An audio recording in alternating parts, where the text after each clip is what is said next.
Hello guys, welcome back to my channel. আপনারা সবাই দেখছেন রাইস ব্লগ। তো আজকে সকাল সকাল আমি তো কলেজে গিয়েছিলাম, তোমরা সবাই জানোই। তো সকাল সকাল উঠে ফ্রেন্ডকে নিয়ে বেরিয়ে পড়েছিলাম। আর বিরাতে দেখতেই পাচ্ছ রাস্তার অবস্থা এরকম, মানে আমি যেখানে থাকি আর কি, কলেজ যেখানে আমার, যেখানে হোস্টেলে থাকি সেই জায়গা। তো প্ল্যাটফর্মে এসে গেছি দমদমে। ট্রেনে আর ভিডিও করিনি। তারপর ওখান থেকে সোদপুর যাওয়ার ট্রেন ধরে নিয়েছিলাম, বসেও পড়েছিলাম। আমার ফ্রেন্ড একটু ভিডিও করে দিচ্ছিল। সোদপুর পৌঁছেও গেছি গাইস। তারপর টোটোতে করে বেরিয়ে পড়েছি মন্দির যাওয়ার উদ্দেশ্যে। আমরা আজকে ডেস্টিনেশন ছিল 12 শিব মন্দির। তোমরা দেখতেই পাচ্ছ মন্দিরটা কত সুন্দর, 12টা মন্দির আর মাঝে গঙ্গা। গাইস এত সুন্দর জায়গা, কি বলবো, তোমরা অবশ্যই যেও, খুব ভালো লাগবে।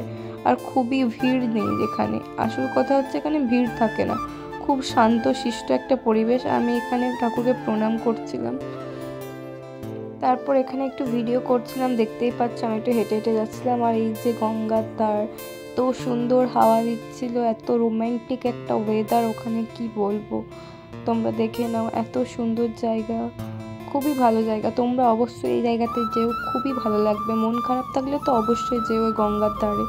আমি যদি কাছাকাছি থাকতাম রোজই আসতাম।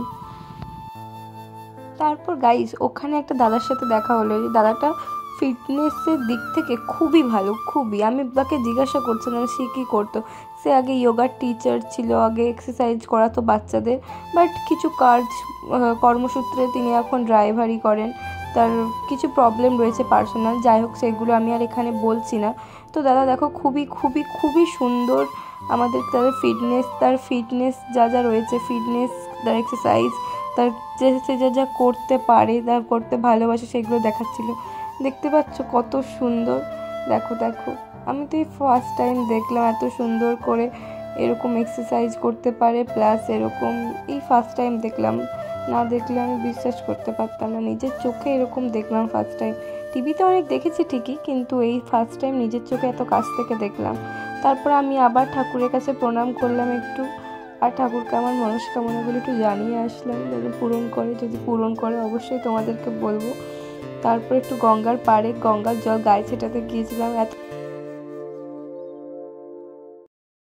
তো দেখতেই পাচ্ছ, আর কাছ থেকে গঙ্গাটা আরও সুন্দর লাগছিল, খুবই সুন্দর লাগছিল।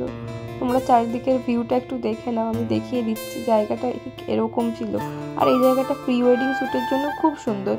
যাদের যাদের প্রি ওয়েডিং শ্যুট থাকবে, বিয়ের তো লগ্ন এত যাচ্ছে, তো তোমরা অবশ্যই এখানে আসতে পারো। এখানটা জায়গাটা খুব একটা খারাপ না, আর শান্তশিষ্ট মেনলি। আর এখানে কোনো ক্যামেরার জন্য এক্সট্রা কোনো টাকা দিতে হয় না। আর এখানে গঙ্গার পাড় যেহেতু অস্থিদান হচ্ছিল, যাই হোক। আর আমরা এবার চলে যাচ্ছিলাম আমাদের হোস্টেলের উদ্দেশ্যে। আর দেখতেই পাচ্ছ জায়গাটা এরকম ছিল। এই সাইডে 6টা মন্দির ছিল, ওই পাশে 6টা মন্দির ছিল, তাই জন্য এই জায়গাটার নাম হচ্ছে 12 মন্দির ঘাট। তোমরা সোদপুরে নেমে অটোতে বা টোটোতে এই সোদপুর ঘাট বললেই চিনে যাবে। তোমরা এইভাবে এখানে ভিজিট করে যেতে পারো। আর এই দেখো গাইস, বেরিটা গেরম ঘুমাচ্ছে, বনগালকালের মাছদের মতো ঢুলছে গাইস গাড়িতে। তো গাইস আজকের ভিডিওটা এতটাই ভালো লাগলো, অবশ্যই লাইক কমেন্ট শেয়ার করে দিও, চ্যানেলটাকে সাবস্ক্রাইব করো। টাটা।